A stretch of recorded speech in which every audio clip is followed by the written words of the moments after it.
excuse me, Captain Low Crawl here.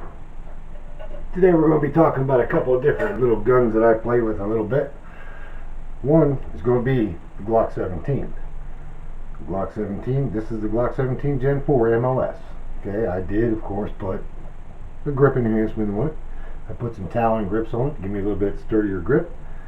The stippling on the Glock 17 isn't bad, but it's not enough that whenever you're in a hot day out in the range, it does start to slip a little bit after about 25-35 rounds coming through it. Okay, I do like the way it feels. I like the trigger in it. If you look at this thing, I mean, they're easy to take down. Just pop it back, put the slide down, bring it forward. Whoop, what happened here? Alright, let's try this again. Slide back a little bit, push down on the grip. There we go, she pops right out. And this one needs cleaned, of course, as you can see. Done a little bit of shooting with it, and I haven't had a chance to clean it yet. Got the double recoil springs. Got a 4.4 inch barrel, which makes it nice. And of course, got a nice heavy slide, so it racks real nice and it comes back real nice. This one I happened to outfit with some True Glow, what do you call them? Fiber optic sights. Okay, being the fact that I'm getting a little bit older, I decided to go green on the back and red on the front. Let's see if we can figure that one out there. There we go. Okay, it's a very nice gun. It's nice to handle. Slides a little heavy, but it's not so heavy you can't handle it. Slides right back together real nice. Put the guide spring in there. Put it right back on the rails. Oh, while I got it apart, let's talk about this a little bit. Okay, let's pop this out. That should probably give me a problem. Got a lot of stainless steel on the inside. You got stainless steel guide rails. You got a stainless steel lug that holds all your firing mechanism, your firing trigger assembly into place. Whoop, there you go. Alright, you can see down in there, it's a little bit dirty, but it is what it is. Okay, got a nice striker fire type of trigger. She pops back in place. Okay, polymer lower, lightweight, easy to handle. Okay, then we put this back in here. She just loads right back up. She's ready to go. Now, if you watch what I do here, you'll see the trigger pull isn't that bad. It's got a little bit of glide, and then it breaks. You hit a stiff wall, it breaks. Then on the reset, you listen, you hear it. It's a tactile reset. Okay, just slightly release, and there it is, and boom, you're right back on target again, and squeeze the trigger. This is a 9mm as far as your caliber, made in Austria. This is the Glock 17. The mag release, very easy to reach. Whoop, let's turn it this way so you can see it. Very easy to release, just slight push, she pops right out on you. The mag release is reversible. Okay, so if you're a left-handed shooter, you can put it to the other side. Alright, very easy to take down, very easy to maintain, very easy to clean, and it's a very crisp, clean shooter. I shoot competitions with this particular gun. Just to give you a little background, it had been over 25 years since I've shot a competition. I went and shot a competition about 3 months ago, and I ranked in the top 10 with this particular gun. Again, it's the first time in over 25 years that I'd shot anything in competition. Very nice, very reliable gun, very good shooter. The other gun we're going to look at is a Smith & Wesson product. This is the Smith & Wesson SD9VE. SD meaning self-defense, 9 being the caliber, and VE is value enhanced. And basically what they mean by value enhanced is you can get this at a price point that's easy for anybody to afford. The nice things about this, if you can see it, I'm hoping you can, is you got a nice stippling on the hand, the grip. Okay, it's stippled real nice on the back. It's pretty aggressive. It's got a diamond pattern stippling on the back there. It's got a rough stippling on the front side, and it's got a diamond on the very front side. All right. It also has stippling. Let's see if you can see this. It has stippling where your fingers would sit, where your thumb would sit whenever you're shooting. Alright, and again, this is very reminiscent of a Glock style weapon. It is a a lot of people refer to as, excuse me, the Glock 19 clone. Alright? And again, it takes down exactly the same way.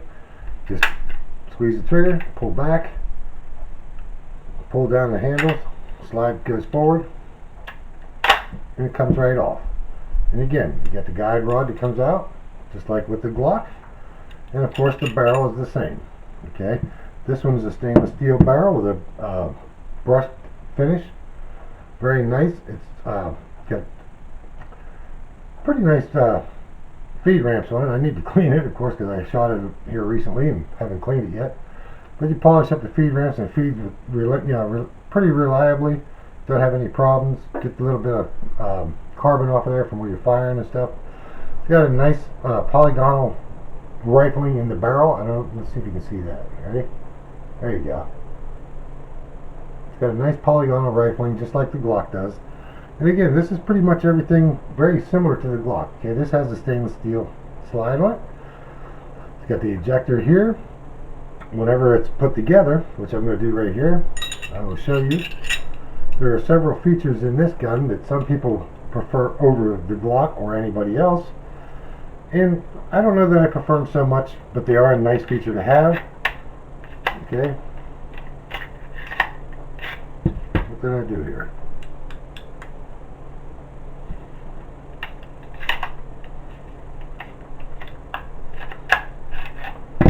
Something's not right.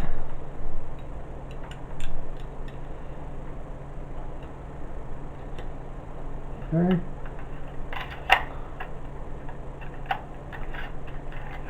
Oh, stupid me. I have to release the magazine. And then it goes right back in. Okay? If you look on the top here, you're going to see a little tiny peephole. That little peephole right there. That is a loaded chamber indicator. When you look down through there, you will see the brass from the round. Okay? Also, on the back side, nope, my mistake. Forget that, scratch it. But we do have some nice sights on this. They're not horrible sights. They're not great sights, but you can make good use of these. It is a 3-dot system. They do actually pick up a nice sight picture. And again, like I said, the stippling on here helps you give it a nice grip on this so you don't lose your grip. You got a little stippling spot right up here where your finger will sit whenever you're not on trigger. And also on the other side, when you take your grip, you have the spot over here that's stippled. Okay, so your thumbs will lay nice. You get a nice reference point for your thumb to get a good grip on it, to get a good sight picture. It is, like I said, stainless steel. It's a brushed stainless steel.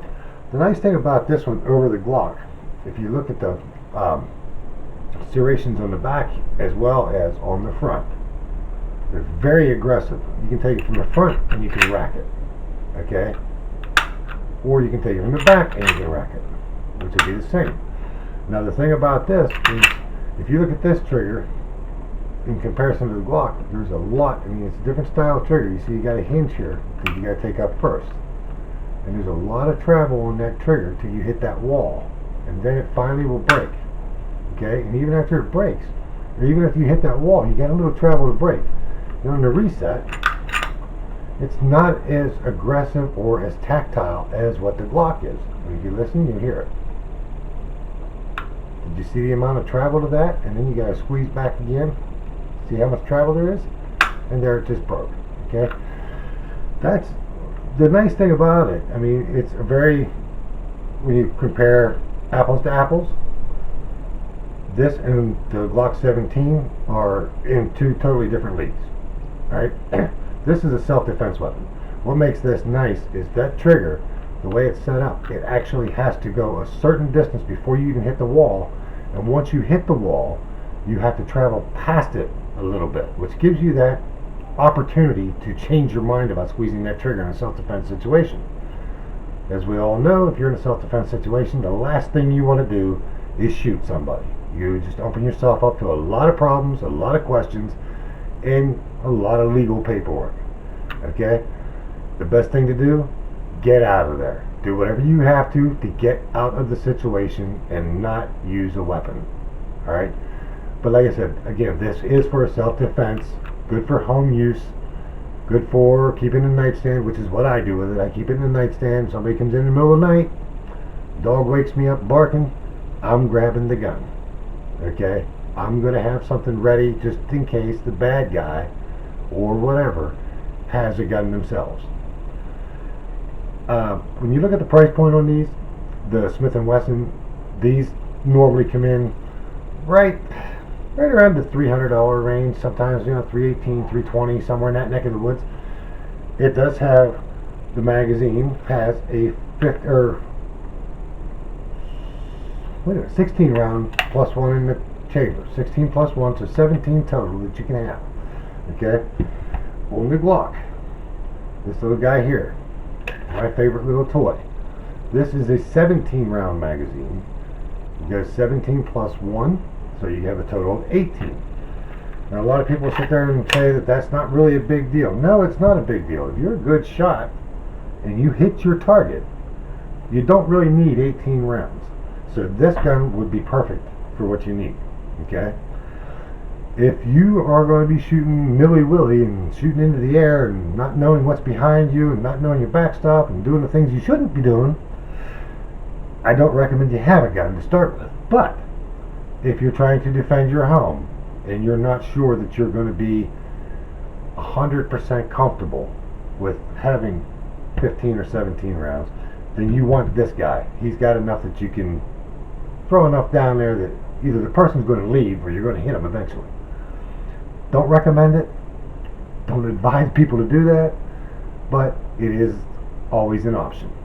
Okay? Let's see, what else can we say about these two? Well, these two are both my personal guns. This is my personal carry right here. Okay? I do carry this gun. This gun is a little bit smaller if you look at it size-wise. Whoops. If you look at it size-wise, we do have about an inch difference there in the size. Okay? Lengthwise, I'm also looking at a shorter gun. So it's a little bit easier to conceal this. This is actually more the size of a Glock 19. This is the Glock 17. This is great for range use. It's great for competition. I'm a big enough person that I could feasibly carry this gun and conceal it. Would I want to? Oh, I would trust it with my life. But that's not the point. The point here is, how easily concealable is it? This one is not going to be that easily concealable. This one is a little bit easier to conceal for somebody my size. If you are less than my size, which a good many people are, I would actually recommend you go down to something even smaller. Okay? Glock makes a Model 26, which is a perfect carry weapon for people of a smaller stature. Smith & Wesson makes several different carry weapons. I mean, they have, in a 9mm, they have the Smith & Wesson Shield, which is a very nice, very good, comfortable weapon. And the nice thing about, well, with the Glock, for instance, the reliability of the Glock is there. When you pull the trigger, it's going to go bang. You don't have to worry about if it's going to fail, because it's not. Okay? At least it never has for me. The warranty on the Glock, I'm not exactly sure what the warranty is on the Glock, but I never worried about it because it's so reliable and so dependable. The warranty on the Smith & Wesson is lifetime. Okay? And it's not because there's a flaw in the gun, or not because there's anything inherently wrong with the gun. It's just that they believe in their weapons enough that they're willing to put a lifetime warranty on it. And you can't go wrong with a Smith. You can't go wrong with a Glock. A Glock's not the prettiest gun. Not by far is it the prettiest gun. Is Glock the best gun ever made? No, I wouldn't say so. I mean, I've had Sig Sauers that were much better than a Glock. I just find this to be very reliable, very dependable. And at the price point for, saving $250 to buy a Glock 17 over, say, a Sig Sauer 320, yeah, I'm going to save a couple $100. The Sig Sauer does have a much nicer trigger. It is a very comfortable gun to handle. It's got a little bit thicker hand grip than what the Glock does. So if you have big hands, Sig Sauer is a pretty good one for you. Okay. Overall, I can't say anything wrong with either of these guns. This one here, like I said, it has the white dot sights. Okay, 3 dot sights. It's very easy to pick up the sight picture with it. The stainless steel slide makes it easier for you to pick up the white dot. Okay, as ridiculous as that sounds, you'd think that if you have a parkerized or a darkened or blue barrel or slide, I mean, that you'd be able to pick up the sights easier. But I find that I can pick up the sights on this very, very easily and very comfortably. Okay, the Glock, if you noticed on the Glock, let's see if we can turn you around here and see the sights on these. Where are we at? You can see there's a green sight on the back and a red sight on the front. Some people might ask, well, why would you do something like that? Why wouldn't you match them up? Why wouldn't you put all green or all red? Well, the bottom line is, I have old eyes. My old eyes are getting tired. It's a lot easier for me to pick up that red dot in the middle of the two green dots than it would be to try to pick up a dot the same color in the middle of those. So that's why I did what I did. Do I have a problem with that? No. I don't have a problem with the way anybody sets up their weapon. You know, they set it up to where they're comfortable. They set it up to where they're going to be sure of what they're doing with it. And that's just the way it needs to be. You know, if you are not comfortable with what you have, if you can't shoot what you have, if you're afraid of what you have, you don't need to have it. It's that simple. Always, always, always. Rule number one, always have a weapon you are comfortable shooting, that you're familiar with and you're comfortable shooting it. If the bad guy comes in and you grab this and you've never shot it before and you don't know what to expect from it, you're going to have some hesitations, and that could be the difference between you being successful or failing. And what I mean by that, I don't think I need to explain. Okay? If you're used to shooting a smaller gun, let's just say a 380, use a 380. Okay? A 380 doesn't have the stopping power that a 9mm does, but a 9mm doesn't have the stopping power of a 40 or a 45. Again, it's all a matter of comfort levels and what you're familiar with. That's what's going to make the difference in what you do and how you do it. Okay? So, like I said, everything you see online, I mean, there's a million reviews out there on Smith & Wesson, on Glock, on Sig Sauer, you name it. Whoever is out there, whatever gun manufacturer out there, there's a million reviews for them. Everybody has their own opinions. Okay? You're entitled to your own opinions. This is still America, thank God. Alright? But all I can say is, regardless of what other people's opinions are, use what is comfortable for you. If you are not comfortable with squeezing the trigger on that weapon, it is not going to save your life. Make sure you're comfortable with it, and then it will save your life. It will do what it's intended for, as long as you have the comfort level to use it. Okay? Well, enough said about that. I hope I gave you a little bit of information about both of these, the Glock and the Smith & Wesson. I wouldn't really rate one over the other. They both have very distinct and different uses. Again, like I said, this I use for competition shooting. It's a good gun. It's got a 4.4 inch barrel. This one here has about a 4 inch barrel. So I got almost a 0.4, almost a half inch difference in barrel length. So this will of course be a little bit more true than what this one will. That's just the nature of the beast. Okay? This one, price point, is great to have for your nightstand weapon or your home defense or whatever you want to call it. Okay? I have other weapons that I'm going to be reviewing over a period of time. I hope you enjoy the reviews. I really hope you will push the like button, subscribe. I'll be trying to give out as much good information as I can. The way I look at it, get armed, be legal, be safe, be trained, and live free. That's what it's all about. Let's defend our Second Amendment. Let's live free and be safe. Have a good evening. This is Captain Lowcrawl saying good night.